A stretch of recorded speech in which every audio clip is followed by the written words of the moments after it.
আসসালামু আলাইকুম বন্ধুরা। সুখবর আসলো সেনজেন ভিসার ব্যাপারে।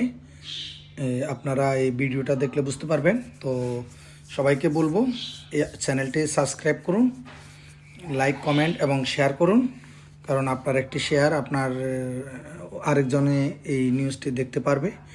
আর আপনি যদি সাবস্ক্রাইব করে থাকেন, আপনার জন্য এরকম গুরুত্বপূর্ণ আরও পরবর্তীতে নিউজগুলো আপনারা জানতে পারবেন, দেখতে পারবেন। তো এই জন্য আপনাদের কাছে বিনীত অনুরোধ রইল, চ্যানেলটি সাবস্ক্রাইব করুন। সাবস্ক্রাইব করলে আপনি পরবর্তীতে আরও অনেক গুরুত্বপূর্ণ ভিডিও পাবেন। তো আপনারা দেখতে পাচ্ছেন সেনজেন ভিসা আবেদন কেন্দ্র, এখানে নতুন করে আরও যে দেশগুলো অ্যাড হয়েছে আপনারা এখন দেখতে পাচ্ছেন। Austria visa, Denmark visa, German visa, Sweden visa, এই 4টি দেশ এখন নতুনভাবে আবার অ্যাড হয়েছে। তো আগে এইসব ভিসার জন্য আমাদেরকে ভারতে যেতে হতো বা পার্শ্ববর্তী কোনো দেশে যেতে হতো। সো এখন থেকে আর যেতে হবে না।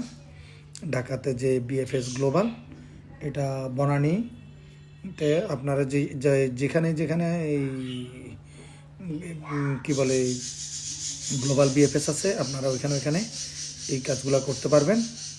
তো আপনাদেরকে বলবো, আপনারা আপনাদের আশেপাশে বিএফএস গ্লোবালে গিয়ে যোগাযোগ করুন। হয়তো আপনাদের বিভাগীয় শহরগুলোতেও অনেক জায়গায় গ্লোবাল বিএফএস আছে, সেখানেও খবর নিয়ে দেখতে পারেন। হয়তো যেহেতু গ্লোবাল বিএফএসে এক জায়গাতে থাকলে সব জায়গাতে করা যায়, তো হয়তো আপনার পাশেই আপনি করতে পারবেন, তাইলে কষ্ট করে আর বাইরেও যেতে হবে না।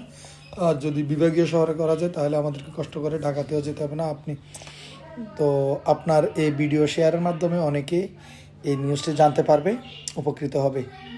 তো নতুন করে আপনারা এখানে লিস্টটা দেখতে পাচ্ছেন কোন কোন দেশ, যে 4 দেশ নতুনভাবে অ্যাড হয়েছে। ধন্যবাদ সবাইকে, থ্যাংক ইউ।